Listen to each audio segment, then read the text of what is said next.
Hello guys, welcome to my channel. Today we take an in-depth look at the issues confronting President Joe Biden, how he handles these issues, how it affects his administration, and most importantly, how it affects the US and its people. Before we begin, please subscribe to our channel and click the notification bell. President Joe Biden ended his 6-part COVID battle plan speech on Thursday evening in the opposite way from how he began it, talking about unity, about Americans coming together to defeat a common enemy, the coronavirus. Unfortunately, the bulk of his speech took the opposite tone. He began by touting his accomplishments in fighting the coronavirus pandemic since taking office. It was an angle that seemed ill-timed given the current Delta variant scourge which has filled our hospitals in the South and West, and has been infecting our children at an unprecedented rate. And, though the president acknowledged this, he was arguably divisive rather than inclusive by continuing his finger-pointing, while issuing new vaccine mandates, aimed at the 80 million eligible Americans who are still unvaccinated. The president announced his plan to force companies with more than 100 employees to vaccinate workers against the coronavirus or test them weekly, and dismissed concerns about encroaching on personal freedoms. A physician said, "I can certainly relate most to the latter and firmly believe all reluctant healthcare workers must be vaccinated immediately to protect our patients." But when the president reached out to all primary care physicians, and urged us to talk to our patients one-on-one, and to convince them to get immediately vaccinated, it completely lost me. I thought, who is he actually speaking to here? Of course, I and every other physician I know have already been doing just this for many months. All we ask is to have the vaccine in hand to administer it ourselves, and that obstacle still hasn't been overcome. Several Republican governors, as well as legal officials in certain states, have vowed to fight back against the mandates.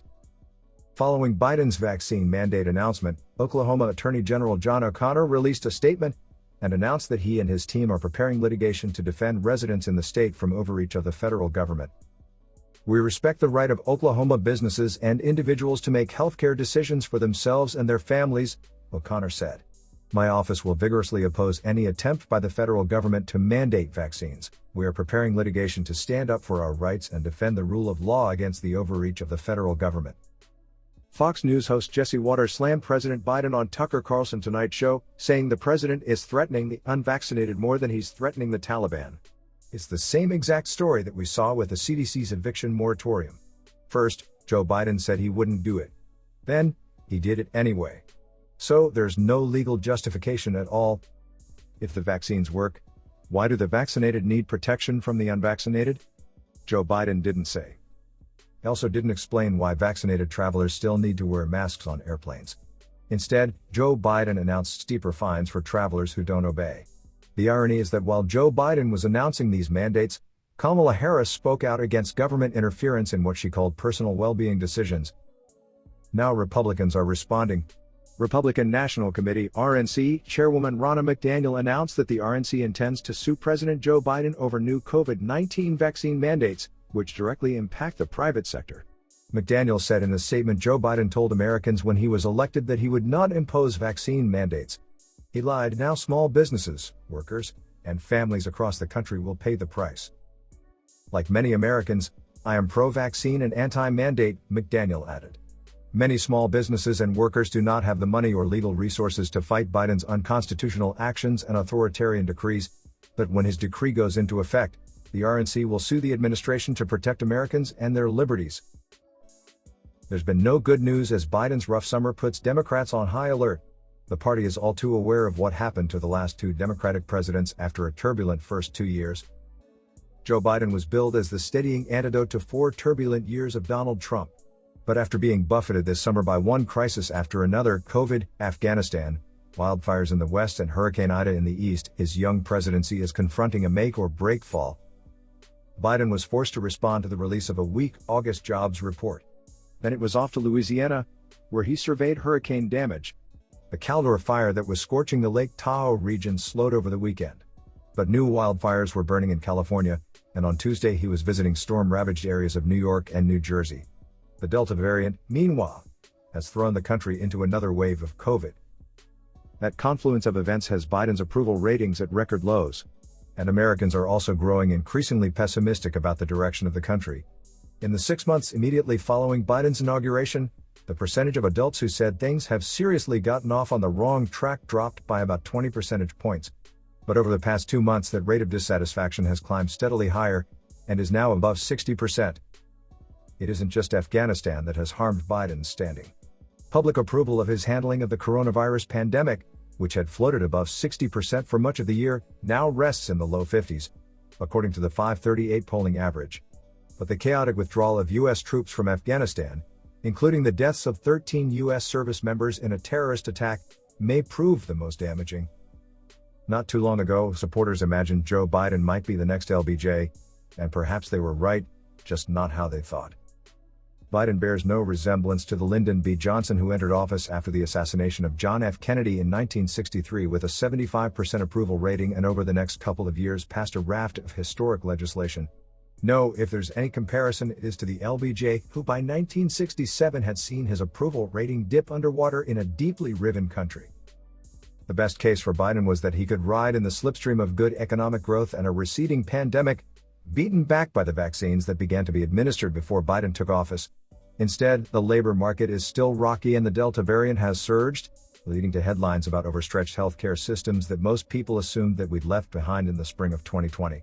With his honeymoon gone, with Trump less of a factor, with economic conditions and the state of the virus not as favorable as expected, Biden had been stripped down to a more natural level of support and sliding in the polls since around June. Then, he made the first major, historic decision of his presidency, and completely botched it. Biden has tried to deflect responsibility for his exit from Afghanistan onto Trump and his execrable deal with the Taliban. Yet, the decision to quit when he did and how he did was all on Biden. He hasn't shown a hint of doubt or regret. The notion of leaving Afghanistan is popular in theory. The way Biden did it is radioactive in practice. The White House may tell itself that Biden's decision will come to seem farsighted, and it's possible that the harmful political effect will wear off over time. Leaving Americans behind in a foreign country after an enemy of the United States swept to power and chased us out with our tails between our legs, though, is not likely to be forgotten, certainly not in 2022 or 2024, if ever. The prime directive for any president is, to the extent possible, to seem in control. Biden failed this test repeatedly during the evacuation crisis. Events moved faster than he did, and his rationales for what was happening had to be constantly revised, until he settled on the explanation that it is impossible to end any war in good order. Privately, Democrats must know that his performances at his press conferences weren't reassuring, let alone commanding. The problem Biden has is that any act of incompetence will, fairly or not, raise questions about his age, even if he would have done exactly the same thing at 38 that he's done now at 78. This isn't a position of strength from which to deal with another structural problem that was submerged by his initial success getting new COVID spending, and by wishful press coverage, uncomfortably narrow margins in the House and especially the Senate. Biden can't lose anyone in the Senate and only a handful of votes in the House, giving both the relative moderate wing of the party and its leftmost flank the ability to kill off his spending plans for being too profligate or too stingy, respectively. Joe Manchin is a constant reminder of this. In recent days, he's called for a strategic pause in the reconciliation process, and has reportedly been telling people the most spending he'll support from Biden's signature $3.5 trillion proposal is $1.5 trillion.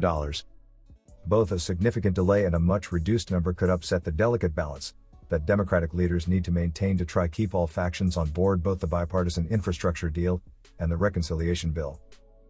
Jonathan Chait of New York Magazine is, rightly, alarmed. Even if Manchin doesn't want to destroy Biden's presidency, he writes, he may do so by setting off a vortex of failure he loses the ability to escape. Think about that, the fate of Biden's presidency, or at last huge pieces of his domestic agenda, depends on a senator representing a Trump state who is largely immune to pressure from the National Party, indeed may be helped if the National Party calls him names for not going along with its priorities. Even if Manchin doesn't end up, deliberately or inadvertently, tanking the spending, Biden is going to have to devote a lot of time to grappling with his party's highest profile moderate, who will be constantly making the case that the president's current spending plans are too costly and irresponsible. When all is said and done, Biden may get enough spending to allow Republicans to attack him as a wastrel, and not enough spending to excite his own partisans, who have been primed to expect a Bernie Sanders-level budget. Welcome to Biden's reality. The heroic period of his presidency was always a mirage, and the effort to muddle through now begins in earnest. Thanks for watching and subscribing to our channel. Till next time. Bye.